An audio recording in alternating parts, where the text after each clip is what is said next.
तो मित्रों, इतिहास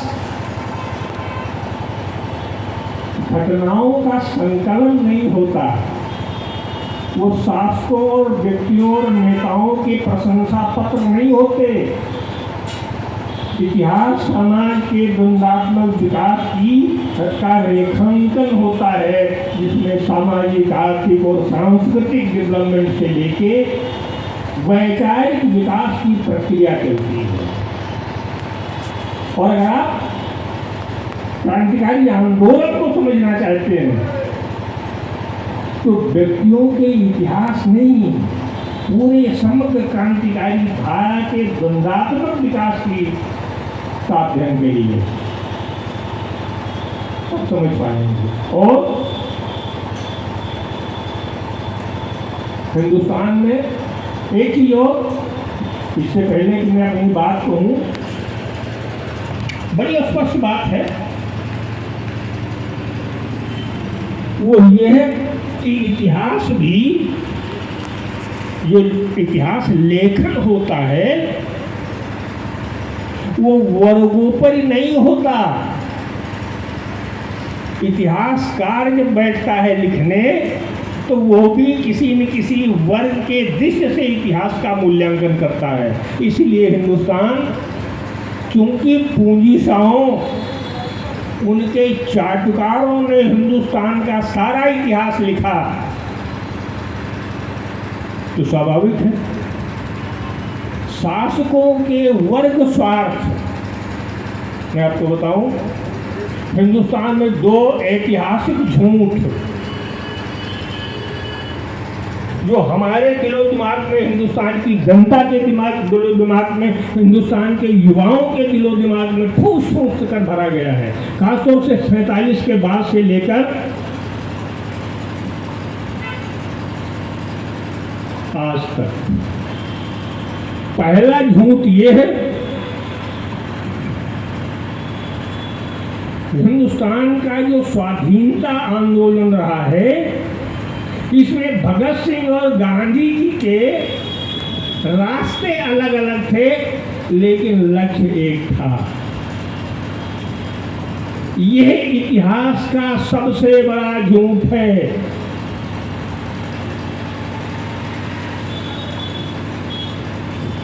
वास्तविकता क्या थी? गांधी जी और भगत सिंह के रास्ते ही अलग अलग नहीं थे, मंजिलें भी अलग अलग थीं। गांधी जी, मैं व्यक्तिगत रूप से गांधी जी की एक जगह बड़ा प्रशंसक हूं। गांधी जी ने एक काम भारतीय राजनीति को दिया कि जो चाय की दुकानों पर, होटलों में, पार्टियों के विभिन्न ग्रुपों को बैठकों में इस जो राजनीति चलती थी, उसे उन्होंने गांव की गलियों तक पहुंचा दिया। ये तो इतिहास की सच्चाई है। लेकिन कौन सी राजनीति, उस पर मैं बाद में आऊंगा। गांधी जी हिंदुस्तान के पूंजीपति वर्ग के वर्गीय नेता थे। अब इस वर्ग दृष्टि से देखो, गांधी जी इस देश के पूंजीपति वर्ग के वर्गीय नेता थे। उन्होंने जो कुछ भी किया भारतीय पूंजीपति वर्ग के लिए किया।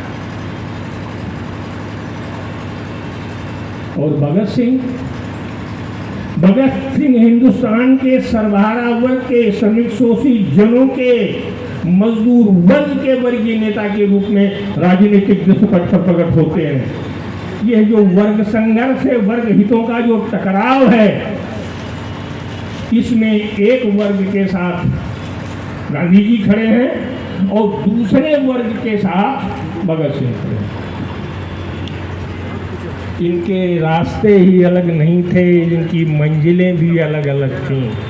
इस बात को 47 से लेकर आज तक पूरा अभियान चला के दबाया गया है। अब दूसरा झूठ क्या है?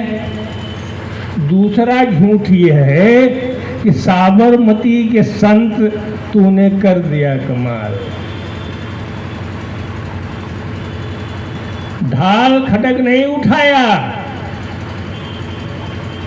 अरे मूर्ख इतिहासकारों, गांधी जी की तो राजनीति ही जनहत्या से शुरू होती है, और वो भी भारतीय जनता के खून से रंगे हुए हाथ।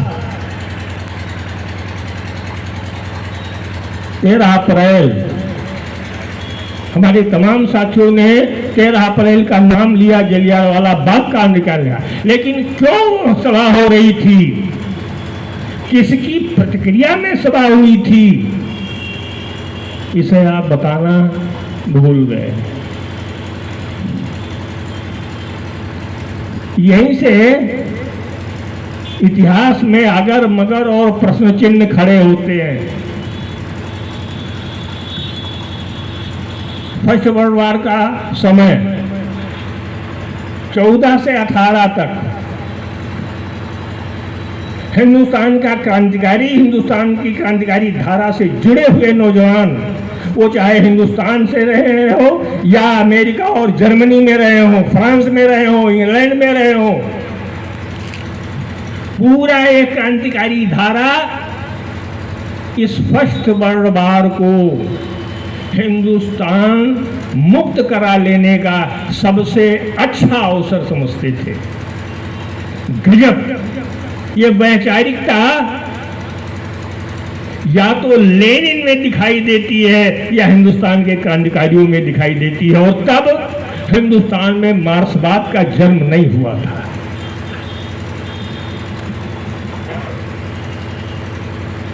बाहर से डॉक्टर खान खोजे से लेकर हरदयाल तक, करतार सिंह सराबा जैसे लोग अमेरिका में, जापान में, जर्मनी में, फ्रांस में, इंग्लैंड में हथियार इकट्ठा करते हैं, भारत भेजते हैं, नौजवानों की टुकड़ियां भेजती हैं, जहाजों पर हथियार लाद के भेजा जाता है। काहे के लिए? ब्रिटिश साम्राज्य को उखाड़ फेंका जाए।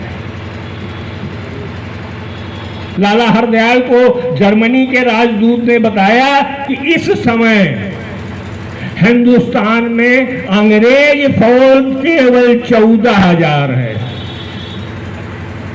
केवल 14,000 अंग्रेज, शेष सब भारतीय सैनिक हैं। उस राजदूत ने कहा कि अगर इस समय हिंदुस्तान के सिपाहियों में विद्रोह करा दिया जाए, भारत आजाद हो जाएगा। हिंदुस्तान के क्रांतिकारी, खास तौर से अनुशीलन समिति से जुड़े हुए लोग योजना बनाते हैं। सुनहरा अवसर है, सैनिकों में विद्रोह कर दिया जाए, इधर जन आंदोलन खड़ा कर दिया जाए, ब्रिटिश साम्राज्य ढह जाएगा। ये बात ब्रिटिश शासकों को भी मालूम हुई, लेकिन वो कुछ कर पाने की स्थिति में नहीं थे। मोर्चे पर उनकी सेनाएं बुरी तरह पराजित हो रही थीं। ऐसे समय उन्हें एक मददगार, मसीहा जो उनकी मदद कर सके हिंदुस्तान में, ऐसे मसीहा की जरूरत थी। और आप जानते हैं वो मसीहा कौन था? मोहनदास करमचंद गांधी। अभी वो महात्मा नहीं बने थे, अभी खाली गांधी थे। लेकिन इतने सारे लोगों में अंग्रेजों की नजर गांधी पर ही क्यों पड़ी? इसके पीछे भी एक कारण है। गांधी जी ने जब बैरिस्ट्री की ब्रिटेन में, तो सीधे भारत नहीं आए, वहां से गए दक्षिण अफ्रीका। दक्षिण अफ्रीका की स्थिति क्या थी? दक्षिण अफ्रीका काले लोगों की बस्ती, निग्रो लोगों की बस्ती। संयोग से वहां जब सोने की खानों का पता लगा, तो अंग्रेज और अमेरिकन पूंजी शाह दक्षिण अफ्रीका पहुंच गए। और जैसे भारत में किया था, उन्होंने दक्षिण अफ्रीका में इन दो पूंजीशाहों ने, ब्रिटेन के पूंजीशाहों और अमेरिका के पूंजीशाहों ने दक्षिण अफ्रीका की सोने की खानों पर ही कब्जा नहीं कर लिया, पूरे दक्षिण अफ्रीका को ही अपना गुलाम बना लिया। इसके खिलाफ वहां की जनता ने विद्रोह शुरू किया। ठीक वर्ल्ड वार के दौरान, उससे पहले वहां के जनरल बोथा के नेतृत्व में दक्षिण अफ्रीका के नागरिकों ने अंग्रेजों के खिलाफ हथियार उठा लिया। गांधी जी उस समय नेटाल में थे। जैसे ही देखा कि यहां अंग्रेजों की स्थिति दयनीय हो गई, इनकी अगर मदद न की गई तो अंग्रेजों का पूरी तरह सफाया हो जाएगा और दक्षिण अफ्रीका मुक्त हो जाएगा। वहां के प्रवासी भारतीयों को इकट्ठा किया गांधी जी ने और अंग्रेजों के बचाव में मैदान में उतर आए। आप जानते हैं इसकी विश्व राजनीति में क्या प्रतिक्रिया हुई थी? महान क्रांतिकारी श्यामा प्रसाद श्यामजी कृष्ण वर्मा ने जर्मनी से कहा कि आज भारतीय होने के नाते मेरा सर शर्म से झुक गया है।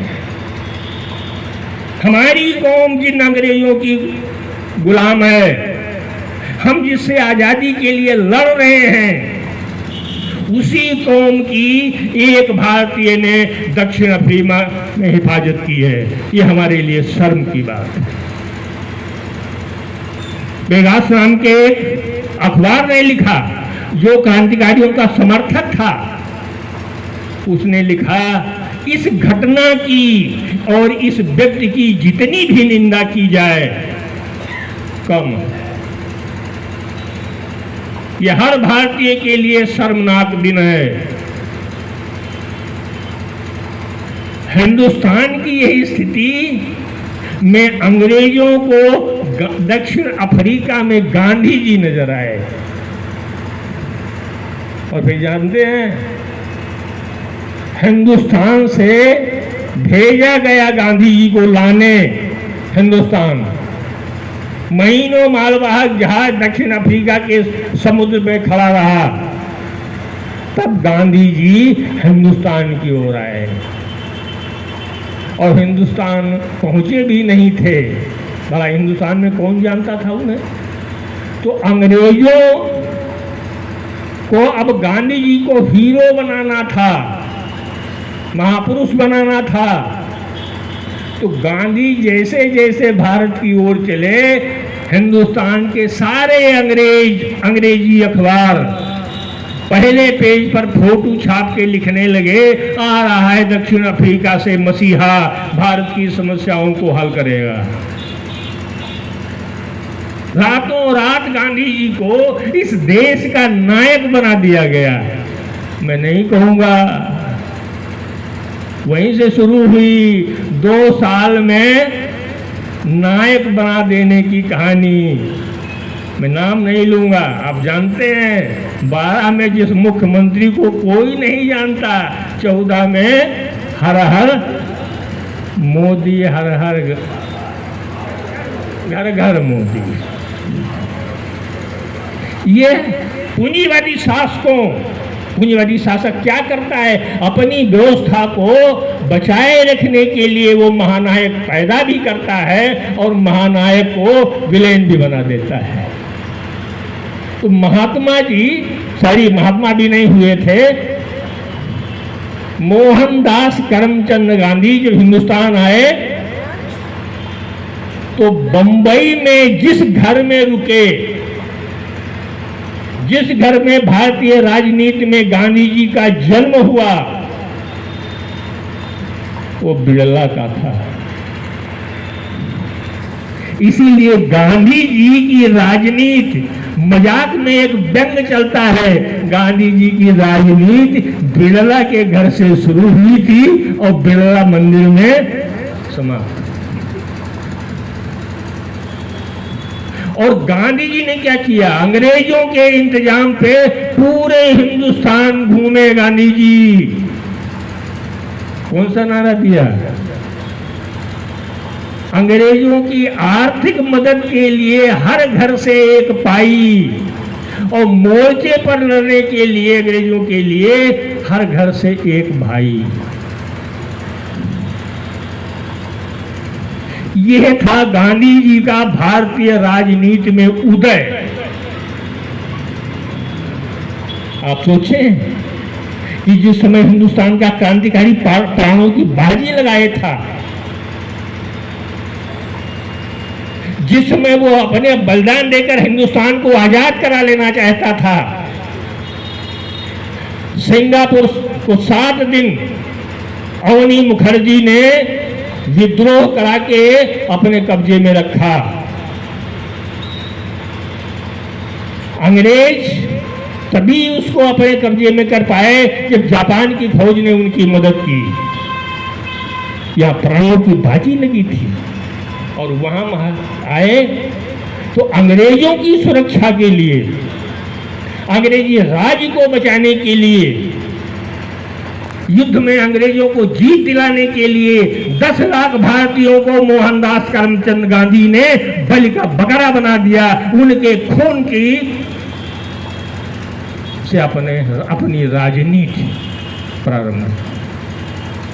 स्वाभाविक है कि दुश्मन के हित के लिए अपने 10 लाख भारतीयों को फांसी चाह देने, फौज में मरवा देने वाला व्यक्ति कोई साधारण आत्मा का काम नहीं हो सकता था। ये साधारण आत्मा नहीं थी, महान आत्मा थी। और यहीं से गांधी जी के उस कथित सत्य और अहिंसा,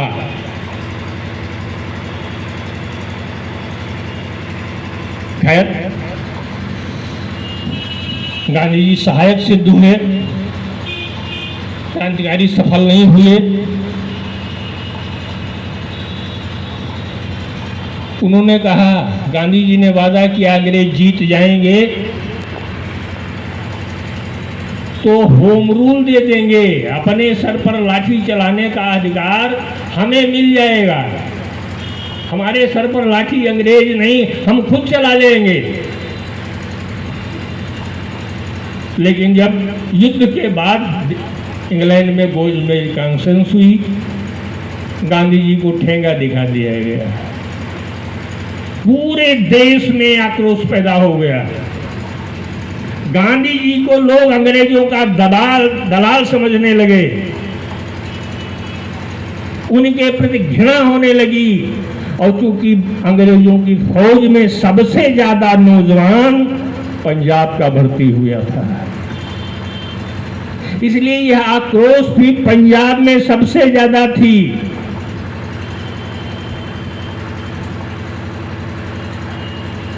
पूरे देश में आक्रोश। अब युद्ध के बाद की जो स्थिति पैदा हुई, चीजें बाजार से गायब हो गईं, लोग भूखों मरने लगे, बेकारी बढ़ गई। अंग्रेज युद्ध में जीता तो जरूर था, लेकिन आर्थिक रूप से भयानक कमजोर हो गया था। वो कुछ दे पाने की स्थिति में नहीं था। इधर हिंदुस्तान की जनता विद्रोही बन रही थी, तो हिंदुस्तान की जनता को विद्रोह से अलग करने के लिए अंग्रेजों ने 2 काम किया। एक, रोलट कमेटी बनी, रोलट एक्ट बना, जिसका मकसद था कि पता लगाना और क्रांतिकारी संगठनों का, उनके क्रियाकलापों का पता लगाना और बर्बर दमन करना।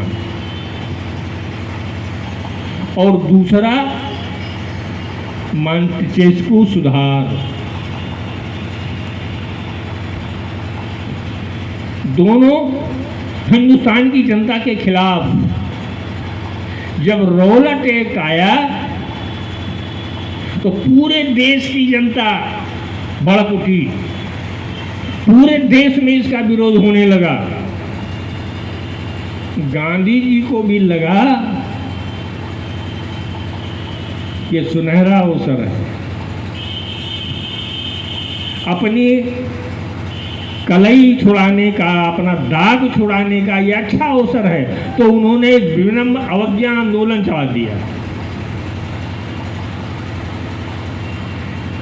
इसी असंतोष जो जलियांवाला बाग में सभा हुई थी, वो उसी असंतोष की अभिव्यक्ति थी।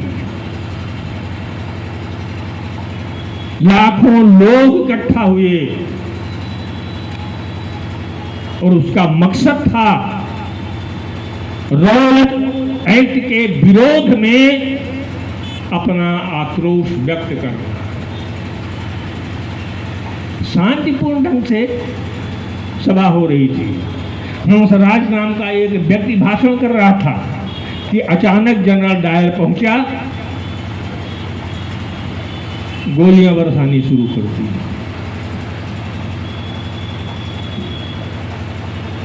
हजारों लोग, ऊंची दीवारें, एक सकरा रास्ता, गोलियों की बौछार। वहां एक कुआं था, तमाम लोग उस कुएं में गिर के मर गए। तमाम लोग उस भीड़ के पैरों तले कुचल के मर गए। उसमें बच्चे भी थे, बूढ़े भी थे, पुरुष भी थे, स्त्रियां भी थी। जब गांधी जी को इसकी खबर मिली, जानते हैं उन्होंने क्या कहा? ये विनम्र अवज्ञा आंदोलन शुरू करके मैंने हिमालय जैसी गलती की है,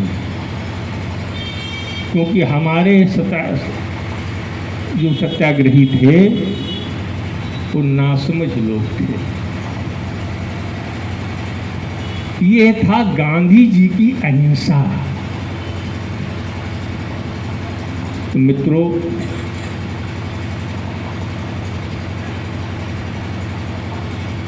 इसके बाद गांधी जी जेल में डाल दिए गए। अंग्रेज भी समझता था कि अगर आम जनता का विश्वास गांधी पर से हटा तो नुकसान उन्हीं का होगा। उन्हें जनता में फिर हीरो बनाने के लिए अंग्रेजों ने उन्हें गिरफ्तार कर जेल में डाल दिया और बयान देने लगे कि ये सारा दोष, सारा इस अपराध के पीछे गांधी जी का हाथ था। मित्रों, हिंदुस्तान का आंदोलन अभी वक्त आएगा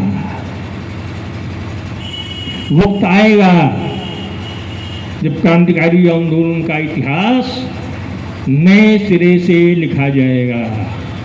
अभी जो इतिहास है, तो जो मैं बता रहा था, पहला सवाल, पहला झूठ, और वो झूठ क्या था जो हिंदुस्तान की जनता के दिलो दिमाग में कूट कूट कर भरा गया है? गांधी जी और भगत सिंह, रास्ते अलग अलग थे, मंजिल तो एक थी। ये झूठ इतिहास का सबसे बड़ा झूठ। न मंजिल एक थी, न रास्ते एक थे। दूसरी तरफ यह भी सच है कि फर्स्ट वर्ल्ड वार के बाद हिंदुस्तान की राजनीति में निर्णायक मोड़ आ गया, जहां एक और पूंजीवादी राजनीति के प्रतिनिधि नेता बनके गांधी जी का उदय हुआ, तो दूसरी ओर हिंदुस्तान के क्रांतिकारियों ने क्रांतिकारी दर्शन और सिद्धांत की महत्ता को स्वीकार कर लिया और यह सवाल खड़ा किया कि रूस में दो क्रांतियां हुई, कब बलिदान देके वहां के क्रांतिकारी सफल हो गए? हिंदुस्तान के क्रांतिकारी इतनी कुर्बानियों के बाद भी सफल क्यों नहीं हो पा रहे हैं?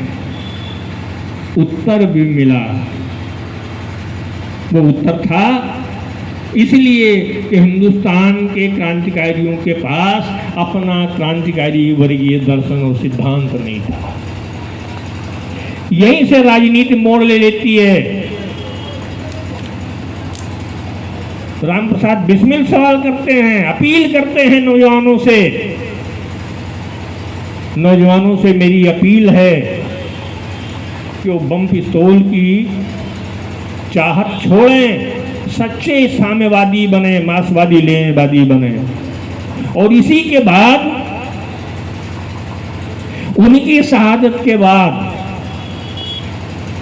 8-9 सितंबर फिरोज शाह कोटला के मैदान में 28 में क्रांतिकारियों की बैठक होती है। अध्यक्षता करते हैं भगत सिंह और उसमें स्पष्ट कहते हैं कि हमें अपने लक्ष्य और उद्देश्य को पूरी तरह स्पष्ट करना होगा। अंग्रेज की गुलामी मात्र से, इनकी मुक्ति से मात्र से हमारी समस्याएं हल नहीं होंगी।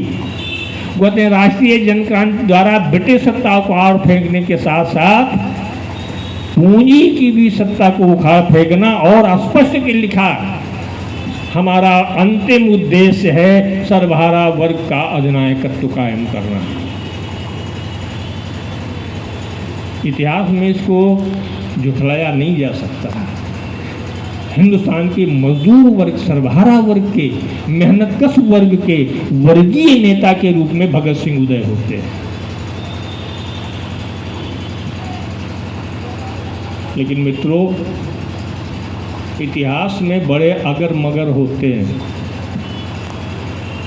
इतिहास की घटनाएं पूरे विकासक्रम को मोड़ देती हैं।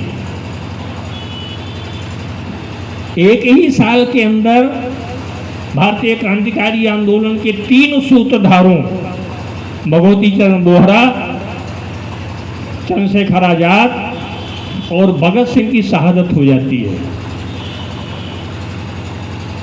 उसके बाद क्रांतिकारी आंदोलन फिर बिखर जाता है और दूसरी तरफ गांधी जी पूरी मुस्तैदी के साथ भारतीय राजनीति में अपने पांव जमा लेते हैं।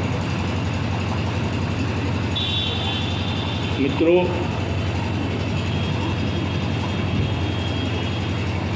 इसके बाद की कहानी दूसरे सवाल का जवाब देती है।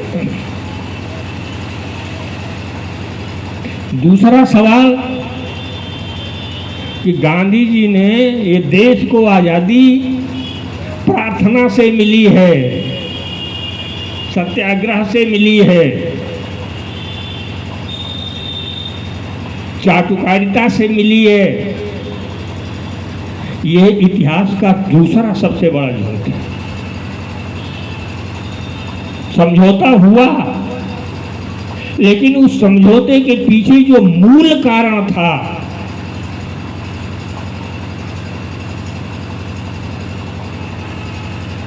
वो हिंदुस्तान में राष्ट्रीय जनक्रांति के कगार पर पहुंचा हुआ देश अगर यह न करते तो इतिहास तो अगर मगर है। लेकिन जो स्थितियां हिंदुस्तान की सन 45 में थी, जिस तरह पूरे हिंदुस्तान में सैनिक विद्रोह हो रहा था, मजदूरों का विद्रोह हो रहा था, छात्रों का विद्रोह हो रहा था। आप कल्पना से करिए कि 90 साल की मातंगना हजारा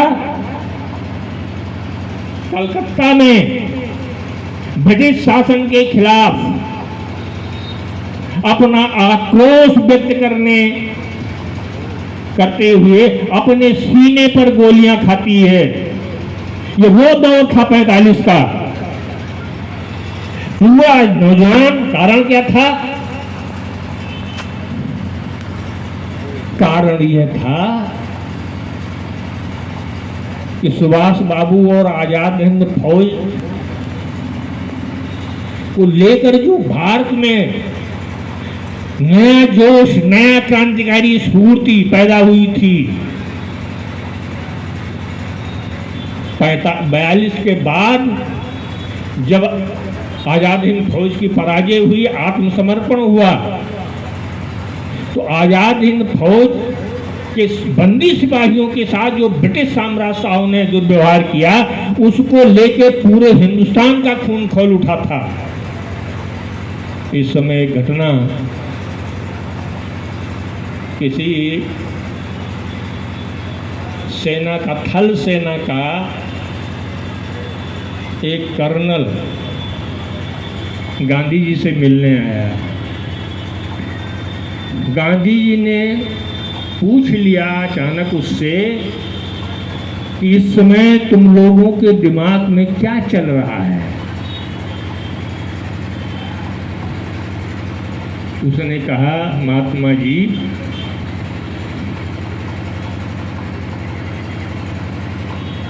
हम लोगों के दिमाग में एक ही बात चल रही है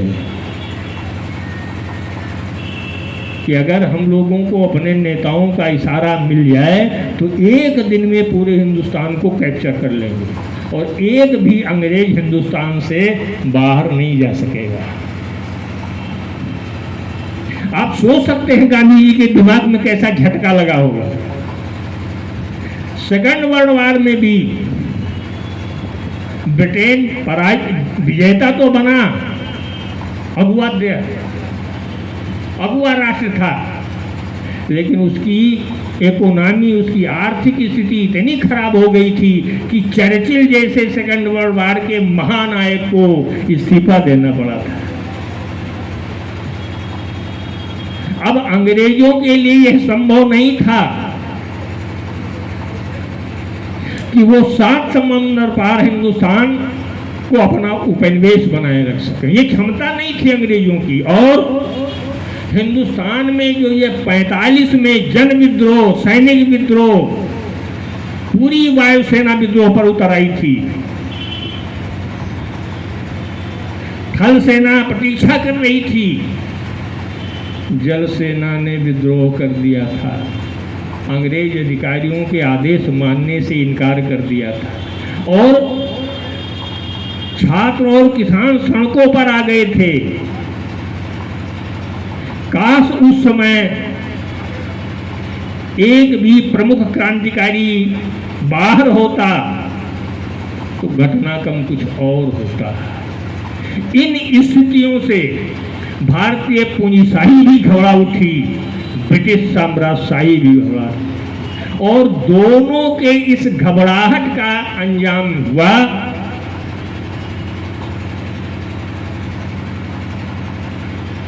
कैबिनेट मिशन योजना। भारत को 2 हिस्सों में बांट दिया गया। ये सही है कमरेड, लाहौर हमारे हिस्से में नहीं, पाकिस्तान के हिस्से में चला गया।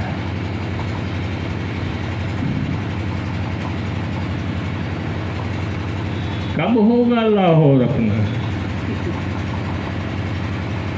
कोई भी मार्क्सवादी लेनिनवादी, ये सही है, आरएसपी, आईएमएल, हिंदुस्तान के क्रांतिकारी, जब तक बंटवारा नहीं हुआ था हम बंटवारे के निहायत खिलाफ थे। ये बट गए,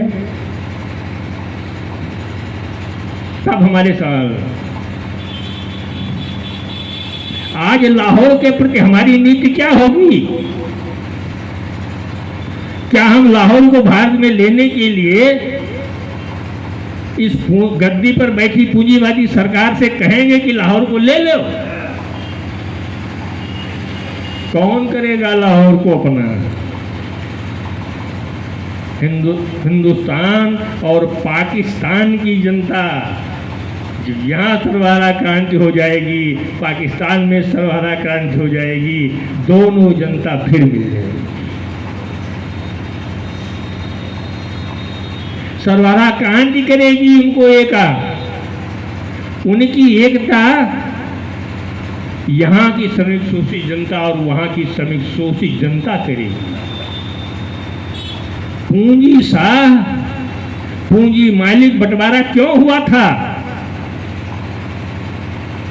बंटवारे के मूल में क्या था? हिंदू पूंजी शाहों और मुस्लिम पूंजी शाहों के बीच की लड़ाई थी ये। हिंदू पूंजीवाद समझता था कि बड़ा क्षेत्र रहेगा तो हमारे शोषण का क्षेत्र और दोहन का क्षेत्र भी बड़ा रहेगा। मुस्लिम पूंजीपति जो हिंदू पूंजीशाहों से कमजोर था, वो चाहता था कि अगर हिंदू पूंजीशाह हमारे मुकाबले में रहे, प्रतिस्पर्धा रही, तो हम पनप नहीं पाएंगे। इसलिए नियोजित तरीके से ब्रिटिश साम्राज्य शाहों ने इस अंतर विरोध को अपने हित में इस्तेमाल किया। ये पूंजीशाहों की लड़ाई थी और जनता, हम मानते हैं कि पूंजीवादी वर्ग समाज में जनता धार्मिक होती है क्योंकि उसका बौद्धिक विकास वैज्ञानिक दृष्टि विकसित नहीं हुआ रहता, लेकिन सांप्रदायिक नहीं होती। सांप्रदायिक होता है मध्यम वर्ग, मध्यम वर्गीय बुद्धिजीवी होता है। और पूंजीवादी राजनीति इस सांप्रदायिकता को अपने वर्ग हितों में इस्तेमाल करती है। अभी हमारे एक सवाल ने कहा था कि स्कूल नहीं खुला, एक भी विश्वविद्यालय पिछले 9 सालों में नहीं खुला, और मंदिर इतना खड़ा कर देंगे कि हिमालय छोटा पड़ जाएगा। ये सांप्रदायिकता, ये जातिवाद, ये हिंदू मुसलमान, दलित महादलित, अगड़ा पिछड़ा, ये सब पूंजीवादी राजनीति के तमाम आयाम हैं जिसे वो आम जनता को एकबद्ध होने नहीं देती। ये पूंजीवादी राजनीति के हिस्से हैं और पूंजीवादी राजनीति अपने वर्ग हितों में सांप्रदायिकता का इस्तेमाल करती है। उधर जिन्ना को जो एक वक्त भी नमाज नहीं पढ़ता था, जिन्ना, आप जानते हैं, उससे पूछा उसी दौरान में 46 में उससे पूछा एक ब्रिटिश पत्रकार ने कि आप कितनी बार नमाज पढ़ते हैं?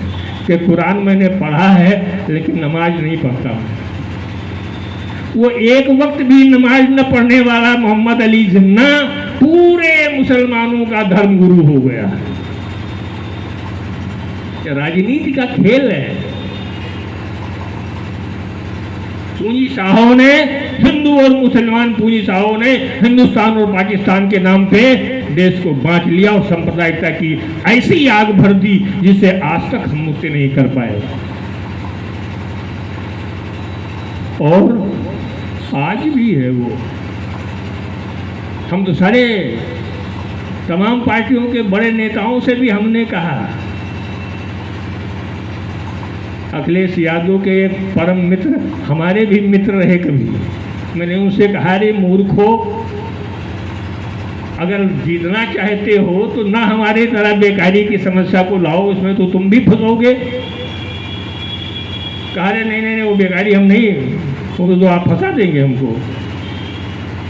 तो हम कहा और कुछ नहीं, खाली महंगाई के खिलाफ मेरे सिलेंडर उठा लो और कोशिश करो कि पूरे उत्तर प्रदेश में 2-3 लाख कार्यकर्ता जेल चले जाएं, पूरे माहौल बदल जाएगा।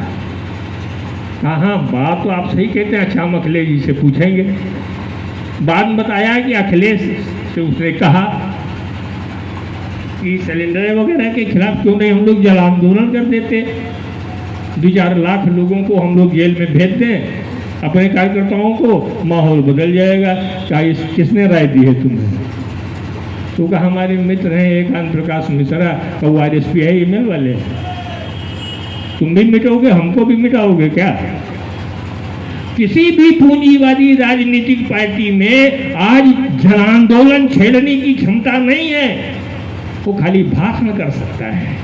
और आपके सामने मित्रों, आप स्पष्ट समझ होनी चाहिए, ये भाषण देके, किताबें लिख के, सेमिनार करके आप सांप्रदायिकता का मुकाबला नहीं कर सकते। ये जाति, धर्म, वर्ण, संप्रदाय, भाषा का जो झगड़ा है, लेकिन हिंदुस्तान में जिस दिन एक भी जन आंदोलन खड़ा हो गया, जन की समस्याओं को लेकर खड़ा हो गया, मजदूर वर्ग की किसी भी समस्या को लेकर एक बार वो मैदान में राष्ट्रीय स्तर पर उतर आए, ये सारा जो गुब्बार देखते हो एक दिन में पिचक जाएगा।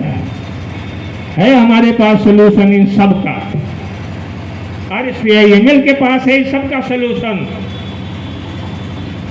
हम सांप्रदायिकता को एक दिन में ठीक कर सकते हैं, बशर्ते आम श्रमिक शोषित जनता को घर में नहीं सड़क पे खड़ा करना होगा। और खड़ा कब होगा है? खड़ा तब होगा जब आप कमर कस के उनके बीच खड़े हो जाएंगे, उन्हें क्रांतिकारी चेतना से लैस करेंगे, तब होगा। इसके अलावा गाल बजाते रहिए। और मित्रों, हमारे एक साथी ने एक और बात कह दी थी, राष्ट्रपिता गांधी को हटाओ, भगत सिंह को राष्ट्रपिता बोल दो। किस राष्ट्र का? जो पूंजी शाहों का गुलाम है। हम उस देश का राष्ट्रपिता भगत सिंह को घोषित करेंगे तो भगत सिंह का अपमान होगा कि सम्मान होगा?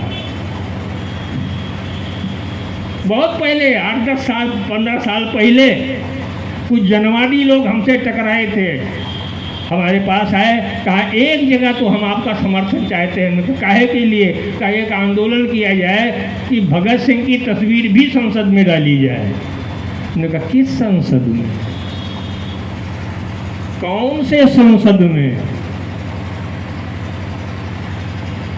पूंजीवादी संसद में, जहां बैठ के मगरमच्छ लोग हिंदुस्तान की जनता की मांस कैसे चबाएं, उस पर कानून बनाते हैं, उस पर बात करते हैं। वहाँ भगत सिंह की तस्वीर, अरे वहाँ बाबा अम्बेडकर ठीक हैं,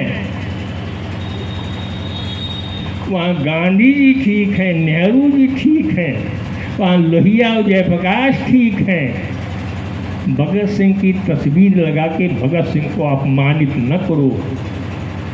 भगत सिंह की तस्वीर हिंदुस्तान की मेहनत का जनता के दिलों दिमाग में टांग दो, अगर उनका सम्मान करना चाहते हो। गांधी का राष्ट्रपिता है, पूंजीशाहों का राष्ट्र है, और पूंजीपतियों के बाबा थे वो। भगत सिंह जी को अभी दुनिया बनानी बाकी है। तो मित्रों, मेरे साथी ने कहा था युद्ध तो अब भी चल रहा है। भगत सिंह ने भी कहा था ना, हमसे शुरू हुआ। और एक और स्पष्ट कर दें, बहुत सारे हमारे साथी सवाल कर, हमारी जिंदगी में तो क्रांति हुई नहीं, फिर क्या फायदा? ये कौन सी सोच है आपकी? यहाँ भी फायदा की बात करते हैं। ये लड़ाई, हमारी लड़ाई किसी व्यक्ति के खिलाफ नहीं है, हमारी लड़ाई किसी पार्टी विशेष के भी सामने नहीं, के विरुद्ध नहीं है। हमारी लड़ाई सीधे सीधे इस व्यवस्था के खिलाफ है, और जो इस व्यवस्था के पक्ष में खड़ा है वो हमारा वर्ग शत्रु है, और जो हमारे समर्थन में, हमारी पाट में खड़ा है वो हमारा वर्गीय मित्र है। व्यक्तिगत दुश्मन हमारा कोई नहीं। और यह लड़ाई, वही हमारे साथी ने कहा कि मौजूदा व्यवस्था हमें कहना होगा, हमें यह आम जनता तक पहुंचाना होगा। ये दुई लाइन का बातें हैं। मौजूदा व्यवस्था, पूंजीवादी व्यवस्था एक ऐसी व्यवस्था है जिसमें समाज का सारा उत्पादन उसे बेचकर मुनाफा कमाने के लिए होता है। ठीक एक लाइन ये है, आप घोषित कीजिए हम इस व्यवस्था को मिटाना चाहते हैं, हम इस प्रणाली को मिटाना चाहते हैं। हम चाहते क्या हैं? बाबा आप चाहते क्या हैं? सवाल पूछते हैं, बाबा आप चाहते क्या हैं? जी हम चाहते हैं, हम ये मुनाफे की उत्पादन प्रणाली को मिटाना चाहते हैं और एक ऐसी व्यवस्था लाना चाहते हैं जिसमें समाज का हर चीज, हर वस्तु वो बेचने के लिए नहीं, मनुष्य मात्र की आवश्यकताओं को पूरा करने के लिए। असली लड़ाई यहाँ है कि असली लड़ाई संविधान बचाओ में है। आज वामपंथी झंडा लगाए लोग राहुल गांधी के साथ खड़े हैं, पूंछ पकड़े, संविधान बचाओ है। कौन संविधान? जो बाबा साहब ने हिंदुस्तान के में व्यक्तिगत स्वामित्व की प्रणाली बनी रहे, इसके लिए जो संविधान बनाया, उसकी हिफाजत के लिए। ये संविधान पूंजीपति वर्ग का संविधान है, उनके हितों का संविधान है। उसी संविधान से राहुल गांधी भी उसी लड़ रहे हैं और उसी संविधान की दुहाई नरेंद्र मोदी भी लेते हैं। ये सब उसी संविधान की पैदावार। जी, हमारी लड़ाई संविधान बचाओ वाली नहीं है। हम जानते हैं कैपिटलिस्ट समाज में, पूंजीवादी वर्ग समाज में ये जो सरकारें होती हैं वो क्या होती हैं? Executive body of capitalist class. वो चाहे राहुल गांधी हो और चाहे नरेंद्र मोदी हो। आज सारी दुनिया, ये आज की बात है, आज के 10 साल पहले क्रांतियुग ने छपा था कि उनके पास और कोई विकल्प नहीं है सिवा निर्मम तानाशाही के। कांग्रेस हमारे कपिल जी इजराइल का दे रहे थे और हिंदुस्तान में यहाँ किसकी लड़ाई हो रही है? हिंदुस्तान भी नहीं, सारी दुनिया में एक 3/4 देशों में जहां सो कॉल्ड डेमोक्रेसी है, ये उन्हीं की रिपोर्ट कहती है कि जनतंत्र का केवल बैनर लगा है, नीचे सरकारों ने तानाशाही कायम कर लिया है। और छोड़ दीजिए अमेरिका में जो अभी पिछले साल जो संसद ने पास किया है, वो क्या है? वो भी नागरिकों के सारे अधिकारों को सीमित करने का। हमारी पार्टी ने, क्रांतियुग ने 10 साल पहले लिखा था कि उनके पास सिर्फ अब एक विकल्प है इस व्यवस्था को कायम रखने का, और वो है निर्मम तानाशाही। वो चाहे लाल झंडा लगा के किया जाए, चाहे पीला झंडा लगा के किया जाए, चाहे तिरंगा लगाया जाए, चाहे दुरंगा लगाया जाए। और सर्वहारा वर्ग, मजदूर वर्ग, मेहनत के जनता के सामने भी एक ही विकल्प है, वो जिसका रास्ता भगत सिंह ने दिखाया था, जिसका रास्ता खुदीराम बोस ने दिखाया था। और कोई रास्ता नहीं है, हो ही नहीं सकता है इस वर्ग युद्ध में। या तो उसकी जीत होगी या हमारी जीत होगी, और हमारी जीत सुनिश्चित है। इन्हीं शब्दों के साथ, इसी विश्वास के साथ, इसी दृढ़ता के साथ और इसी आह्वान के साथ आपका क्रांतिकारी अभिवादन।